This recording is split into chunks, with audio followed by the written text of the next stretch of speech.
வணக்கம் மக்களே. இன்றைக்கி நீங்கள் பார்த்தீங்கன்னா மார்க்கெட்டில் நமக்கு நிறைய நியூஸ் வந்திருக்கு. அதெல்லாம் நம்ம ஒன்று ஒன்றா பார்ப்போம். மார்க்கெட் பார்த்திங்கன்னா இந்த வருஷம் ஃபுல்லாகவே ஒரு கன்சால்டேஷன் போஸ்ட்டில் தான் அப்படியே பீக்லேருந்து கொஞ்சம் கொஞ்சமாக இறங்கி வந்து இப்போது 25,600 கிட்ட ட்ரேட் ஆகிட்டுருக்கு. மார்க்கெட் பார்த்திங்கன்னா இண்டெக்ஸ் வந்து ஓரளவுக்கு நல்ல பொசிஷனில் இருந்தாலும் ஆனால் நம்ம மார்க்கெட் வந்து சரியான பொசிஷனில் இல்லைன்னு நான் சொல்லுவேன். நீங்கள் ஏன் பார்த்தீங்கன்னா எல்லா ப்ளூ சிப் கம்பெனிஸ் ரிசல்ட்டு இப்போ வர வர கொஞ்சம் சரியில்லை. ஏதாவது 1-2 மட்டும் தான் நல்லா பெர்ஃபார்ம் பண்ணுது. அதுக்கடுத்து பார்த்திங்கன்னா டாடா மோட்டார்ஸ் 30% டவுன், இந்துசன் பேங்க் 50% டவுன். இண்டெக்ஸ் அதே இடத்துல பீக்கில் தான் ட்ரேட் ஆகிற மாதிரி இருக்குது. ஆனால் ஒவ்வொரு ஸ்டாக்குமே கிட்டே இறங்கிட்டு தான் இருக்குது. HCL Tech 10% down, Infosys 15% down, TCS 15-20% down. எதுவுமே பீக்கில் இல்லை, ஆனால் இண்டெக்ஸ் மட்டும் பீக்கில் இருக்குது. பேங்க் நிஃப்டியை வச்சு இவங்க ஏற்றுறாங்க. அதாவது உங்கள் பப்ளிக் செக்டர் ஸ்டாக்ஸு அதெல்லாம் நீங்கள் கழிச்சிட்டு பார்த்தீங்கன்னா கிட்டத்தட்ட அதுலேயே ஒரு 1000 பாயிண்ட் நிஃப்டி இறங்கிடும். ஸோ வந்து நம்ம பப்ளிக் செக்டர் ஸ்டாக்ஸ் வச்சு தான் பேங்க் நிஃப்டியை ஏற்றி நம்மளோட மார்க்கெட்டை ஏற்றி வச்சுட்ருக்காங்க. இல்லாட்டி நம்ம மார்க்கெட் வந்து இதே ரேஞ்சில் சஸ்டெயின் பண்ண வாய்ப்பே இல்லை. அதுக்கடுத்து பார்த்திங்கன்னா இப்போ நமக்கு வந்து FMCG செக்டரில் நிறைய சான்சஸ் வர மாதிரி இருக்குது, ஆப்பர்ச்சுனிட்டிஸ் வர மாதிரி இருக்குது. நீங்கள் பொறுமையாக காத்திருந்தால் கிடைக்க நிறைய சான்சஸ் இருக்குது. ஜோதி லேப்ஸு ஐடிசிக்குள்ளே இப்போது ஒரு ஆப்பர்ச்சுனிட்டி எடுக்கலான்னு இருக்கேன். கோல்கேட்டும் கிட்டத்தட்ட ஆப்பர்ச்சுனிட்டி இறங்கிட்டு வருது. HCL வந்து ஆப்பர்ச்சுனிட்டியை நோக்கி தான் வருது. இன்னும் கொஞ்சம் இறங்கணும்னு நான் எதிர்பார்க்குறேன். இப்போது நீங்கள் பார்த்தீங்கன்னா இன்றைக்கி நமக்கு வந்து நிறைய நியூஸ் வந்திருக்கு. நான் அதை ஒன்று ஒன்றா உங்களுக்கு நான் எக்ஸ்பிளைன் பண்ணுறேன். ஃபஸ்ட்டு இப்போ பார்த்தீங்கன்னா என்ன சொல்கிறாங்கன்னா, ஃபாரின் இன்வெஸ்டர்ஸ் வந்து இந்த மாதம் வந்து கிட்டத்தட்ட 22,000 கோடியை வெளியே எடுத்திருக்காங்க. அதாவது போன வருஷம் மட்டுமே கிட்டத்தட்ட 1.5 லட்சம் கோடி வெளியே எடுத்திருந்தாங்க. அதுக்கடுத்து இந்த மாதம் இப்போ தான் ஸ்டார்ட் ஆகுது. ஆனால் அதுக்குள்ளே அவங்க வந்து கிட்டத்தட்ட 23,000 கோடி வெளியே எடுத்துட்டாங்க. அப்போ நம்ம மார்க்கெட்டே எதை வச்சு நம்ம யாரும் மேனிப்புலேட் பண்ணுற மாதிரி தான் இருக்குது. ஆனால் என்ன நடக்குன்னு நமக்கு தெரியல. ஃபாரின் போர்ட்ஃபோலியோ இன்வெஸ்டர்ஸ் வந்து செல் பண்ணிகிட்டே தான் இருக்காங்க. நம்ம மார்க்கெட் வந்து ரொம்ப ஓவர் வேல்யூடுன்னு நினைக்கிறாங்க போல். ஆனால் நமக்கு இன்னும் இண்டெக்ஸ் மட்டும்தான் ஓவர் வேல்யூ மாதிரி தெரியுது. உள்ளே இருக்கிற எல்லா ஸ்டாக்ஸுமே கிட்டத்தட்ட விழுந்துட்டு கிட்டத்தட்ட 10-15 ஸ்டாக்ஸ் வந்து 50% கிட்ட டவுன் ஆகி தான் இருக்குது. அடுத்து பார்த்திங்கன்னா பார்லிஜி வந்து ரிசல்ட் விட்டுருந்தாங்க. பார்லியோட ப்ராஃபிட் வந்து கிட்டத்தட்ட ஏறிக்கிட்டே தான் இருக்குது. 8.5% ஏறி இருக்குது ப்ராஃபிட்டு. அதோட ரெவன்யூ வந்து கிட்டத்தட்ட 15,500 கோடி கிட்ட ரெவன்யூ பண்ணியிருக்காங்க. இது வந்து பார்லிஜியை பொறுத்த வரைக்கும் ஒரு நல்ல விஷயம் தான். ஆனால் பார்லிஜிக்கு வந்து கிட்டத்தட்ட பிரிட்டானியா அளவுக்கு அவங்க வந்து ரெவன்யூ பண்ண ஆரம்பிச்சிட்டாங்க. ஸோ பிரிட்டானியாவும் பார்லிஜிக்கும் இப்போ வந்து ஒரு நல்ல காம்படிஷன் ஏற்பட்டுக்கிட்டே இருக்குது. ஸோ நம்ம வந்து காத்துக்கிட்டே இருப்போம். பிரிட்டானியா வந்து இப்போ கொஞ்சம் ப்ரெஷரில் ஏற்பட்டுருக்குன்னு சொல்கிறாங்க. அடுத்து பார்த்திங்கன்னா இந்த வர்ற திங்கக்கிழமை வந்து நமக்கு BCCL IPO வந்து ரிலீஸ் பண்ணுறாங்க. இது மூலமாக எனக்கு இந்த BCCL IPO வந்து நான் அலாட் ட்ரை பண்ணேன். ஆனால் ஒரு அலாட்டுமே விழலை. ஸோ ஆனால் இது மூலமாக கோல் இண்டியாவுக்கு வந்து ஒரு ப்ளஸ் பாயிண்ட் ஆகி கோல் இண்டியா எனக்கு கிட்டத்தட்ட ஒரு 50% கிட்ட ரிட்டர்ன் கிட்ட நின்றுட்டுருக்கு. ஸோ அப்படி பார்த்திங்கன்னா இதோட IPOட பூம்னாலே கோல் இண்டியா வந்து நமக்கு ஒரு நல்ல ரிட்டர்ன் கொடுக்க ரெடியாக இருக்குது. ஸோ பார்த்துக்கிட்டே இருங்க. ஸோ BCCL IPO யாருக்காவது கிடச்சிருந்தா ஒரு 2-3 லாட் கிடச்சிருந்தா ஒரு லாட்டை நீங்கள் ப்ராஃபிட் புக் பண்ணிட்டு மீதி லாட்டை வந்து அக்யூமுலேட் பண்ணி வச்சுருங்க. கிட்டத்தட்ட ஒரு லாட்டுக்கு 600 ஷேர் கிட்ட வரும்னு நான் நினைக்கிறேன். ஸோ நீங்கள் அதோட ப்ராஃபிட்டை மட்டும் புக் பண்ணிட்டு இதை நீங்கள் வளர வரலாம். இது வந்து ஒரு நல்ல கம்பெனி தான். ஸோ இது வந்து எப்போவுமே உங்களுக்கு வந்து நல்லா வளர்ந்து டிவிடெண்ட் கொடுக்கவும் தயாராக தான் இருக்குதுன்னு நான் நினைக்கிறேன். இருந்தாலும் உங்கள் ரிசர்ச் நீங்கள் பண்ணிக்கோங்க. இப்போ அடுத்து பார்த்திங்கன்னா இப்போ நம்ம ஃபார்மா பொறுத்த வரைக்கும் என்ன சொல்கிறாங்கன்னா, நம்ம இந்தியாவோட ஃபார்மா கல்ச்சருக்கு வந்து ஒரு நல்ல எக்ஸ்போர்ட் இருக்க சான்சஸ் இருக்குது. நம்ம ஃபார்மா கம்பெனி இன்னும் நமக்கு வளர ஹெல்த் கேர் செக்டர் வந்து இன்னும் நல்லா வளரதா வாய்ப்பு இருக்குதுன்னு அனலிஸ்ட்லாம் சொல்கிறாங்க. அதே மாதிரி இப்போ பிரேசில், நைஜீரியாலாம் எக்ஸ்பேண்ட் பண்ணிகிட்டே போகிறாங்க போல். கிட்டத்தட்ட $21 மில்லியன் கிட்ட அவங்க வந்து எக்ஸ்பேண்ட் பண்ணிகிட்டே போயிட்டுருக்காங்க. ஸோ நமக்கு வந்து இது வந்து இந்தியன் ஃபார்மாசிக்கல் செக்டரை பொறுத்த வரைக்கும் ஒரு ரொம்ப நல்ல விஷயம். நீங்கள் கிட்டத்தட்ட ஜைடஸு, நாட்கோலாம் இந்த மாதிரி டைமில் நீங்கள் கன்சிடர் பண்ணிகிட்டே இருக்கலாம். ஜைடஸும் நாட்கோ வந்து இப்போ நல்லா ஒரு இறங்கிக்கிட்டே தான் இருக்குது. இந்த மாதிரி நேரத்தில் என்ன கேட்காங்கன்னா, சிப்லா கன்சிடர் பண்ணலாமான்னு கேட்காங்க. சிப்லா வந்து நான் இப்போதைக்கு வந்து இறங்க மாட்டேன். சிப்லாலாம் ஒரு 1300 கட் பண்ணிட்டு தான் நான் நினைக்கிறேன். இப்போதைக்கு சிப்லாவில் வந்து ஒரு ஆப்பர்ச்சுனிட்டியும் இல்லை. ஸோ சிப்லா வந்து கிட்டத்தட்ட ஒரு கன்சாலிடேஷன் ஃபேஸில் தான் இருக்குது. புதுசாக யாராவது என்ட்ரி எடுக்கணும்னு நினச்சிங்கன்னா இது வந்து ஓரளவுக்கான ஃபேஸ் தான் புதுசாக என்ட்ரி எடுக்கிறதுக்கு. ஆனால் இப்போ ஏற்கனவே என்ட்ரி இருக்குது, யாராவது ரீகன்சிடர் பண்ணலாமான்னு எதிர்பார்த்துட்ருக்கீங்கன்னா அதுக்கு இது சான்ஸ் இல்லை. இது வந்து இன்னும் நல்லா இறங்க டைம் இருக்குது.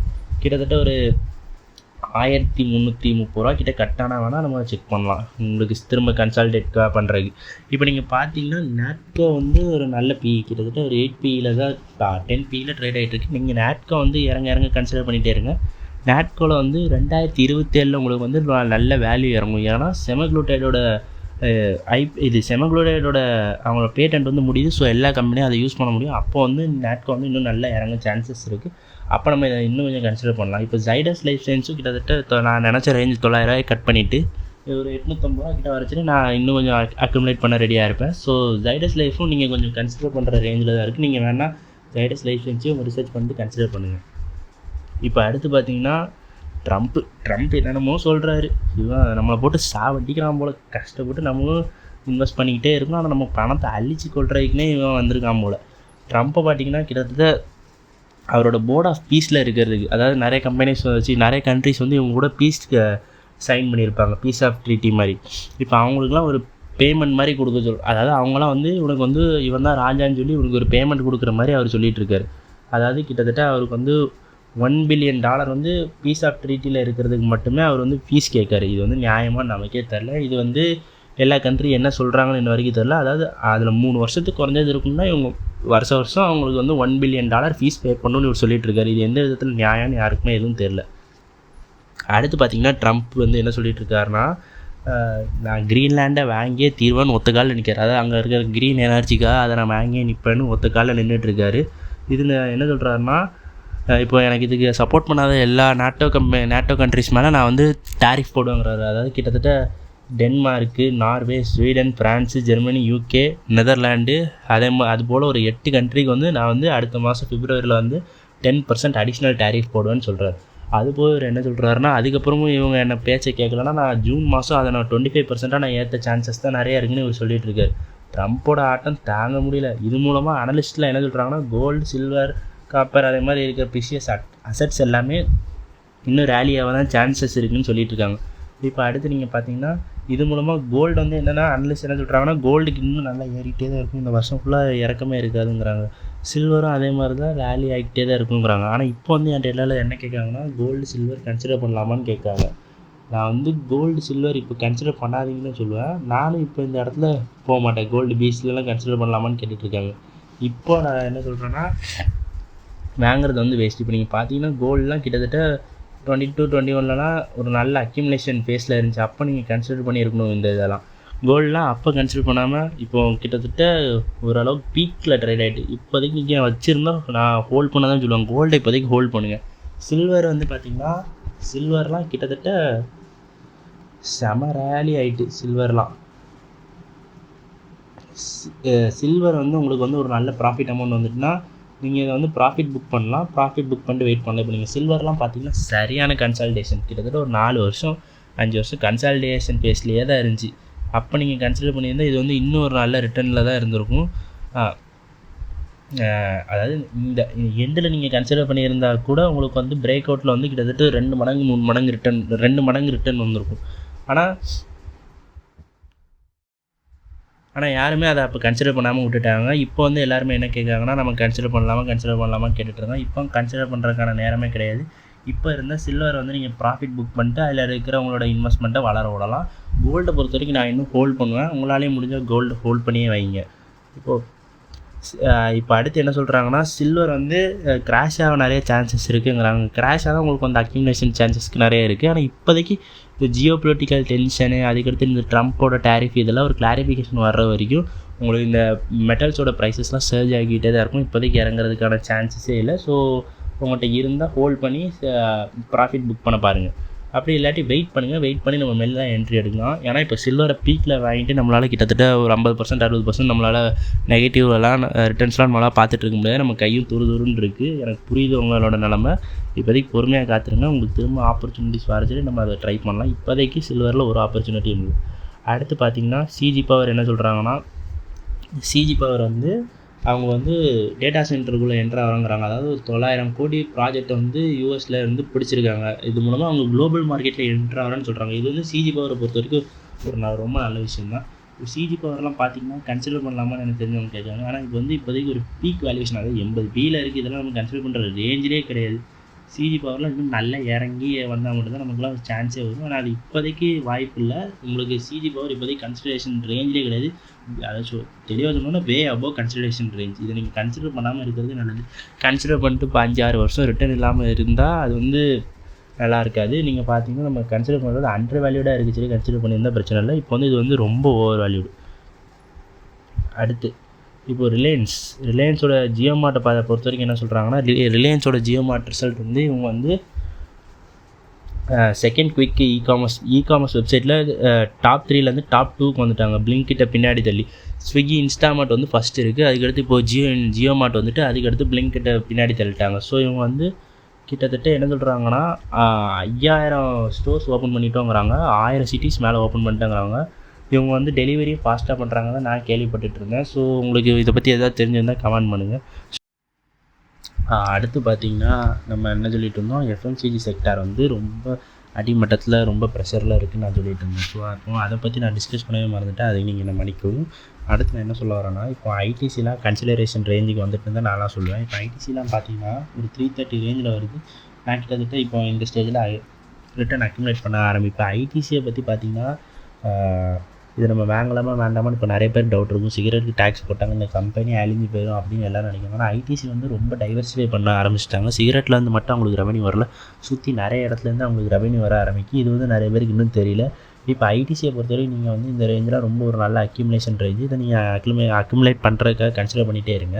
இன்னும் நமக்கு இறங்க சான்ஸ் இருக்குது, ஆனால் இறங்காமல் போகவும் நிறைய சாய்ஸ் இருக்குது. ஆனால் இப்போதைக்கு இது வந்து ஒரு நல்ல சான்சஸில் இருக்குது.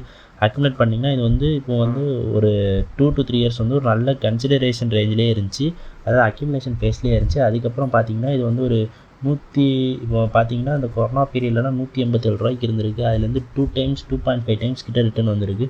ஸோ இது வந்து கம்மியாக ஸ்லோவாக க்ரோத் இருக்கும், ஆனால் இது வந்து ஒரு நல்ல ஸ்டேபிளான கம்பெனி. இது மாதிரி நமக்கு ஒரு போர்ட்ஃபோலியோ, இந்த மாதிரி ஒரு ஸ்டாக் வந்து நம்ம போர்ட்ஃபோலியோவில் இருந்தால் இது வந்து நம்ம போர்ட்ஃபோலியோக்கே ஒரு அழகு. அதுக்கடுத்து நம்ம போர்ட்ஃபோலியோ சாலிடாகவும் ஸ்டேபிளாக வச்சுக்க இந்த கம்பெனி நம்ம ஹெல்ப் பண்ணும். இப்போதைக்கு நீங்கள் வந்து இதை கன்சிடர் பண்ணுங்கள். திரும்ப அக்யூமுலேஷன் ரேஞ்சிலாம் பல்க் பையிங் ஜோன்லாம் எனக்கு தெரிஞ்சு 200 220 வராது. ஒரு வேளை வந்து அந்த மாதிரி ஜோனில் நம்ம பல்க் பை பண்ணுறதுக்கு ரெடியாக இருக்கணும். ஸோ கையில் கேஷும் கொஞ்சம் வச்சுக்கோங்க. அடுத்து நீங்கள் இப்போ பார்த்தீங்கன்னா ஜோதிலா பற்றி பேசணுன்ட்டு இருந்தேன். ஜோதிலா பார்த்தீங்கன்னா எனக்கு தெரிஞ்சு அப்படியே ஒரு இறங்கிக்கிட்டே வரான். அப்போ பீக்கில் இருந்து கிட்டத்தட்ட ஒரு 15-20% கரப்ட் ஆகிட்டே வரான்.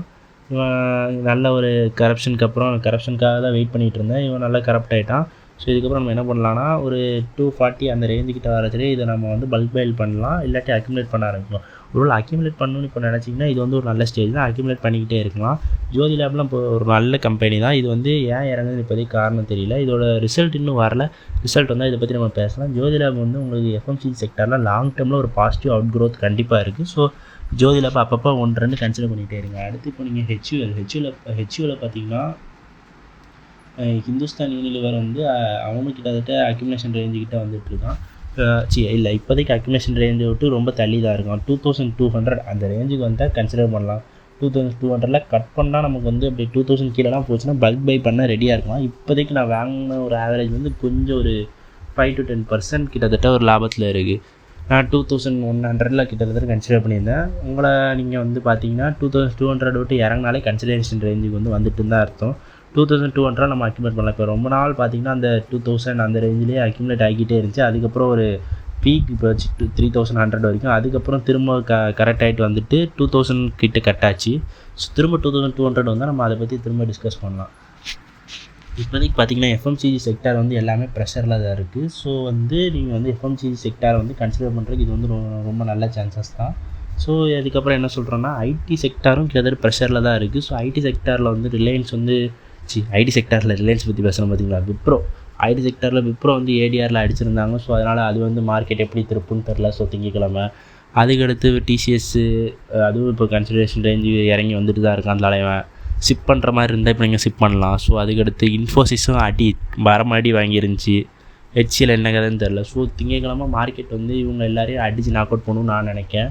அதுக்கடுத்து பார்த்திங்கன்னா ரிலையன்ஸுக்கும் ஏடிஆரில் இறங்கியிருந்தான். 2% அடிச்சிருந்தாங்க அங்கே. அதனால் அவனும் திங்கக்கிழமை இங்கே அடிக்க வாய்ப்பு இருக்குது. அதுக்கடுத்து இது ஹெச்டிஎஃப்சி பேங்க் வந்து ஓரளவுக்கு பாசிட்டிவ் பெர்ஃபார்மன்ஸில் தான் இருக்கும் நான் நினைக்கிறேன். ஐசிஐசிஐ பேங்க்கே நாளைக்கு அடிக்க வாய்ப்பு இருக்குது. இப்படி தான் நம்ம நினைப்போம். திடீர்னு நம்ம இங்கே ஏற்றவும் செய்யலாம். ஒருவேளை விப்ரோ இறங்கிச்சுன்னா நீங்கள் கன்சிடர் பண்ண ரெடியாக இருங்க. விப்ரோ வந்து ஒரு 7-8% இறங்கிச்சுன்னா நமக்கு விப்ரோ பொறுத்த வரைக்கும் ஒரு நல்ல சக்க அடிடா அப்படின்னு அடித்து தூக்கலாம். ஸோ விப்ரோ வந்து கன்சிடர் பண்ணுறதுக்காக நாளைக்கு பார்த்துக்கிட்டே இருங்க மார்க்கெட்டை. அவ்வளோதான் மக்களே, இன்றைக்கி செய்திகள் அவ்வளோதான். மீண்டும் நாளை சந்திப்போம் மக்களே.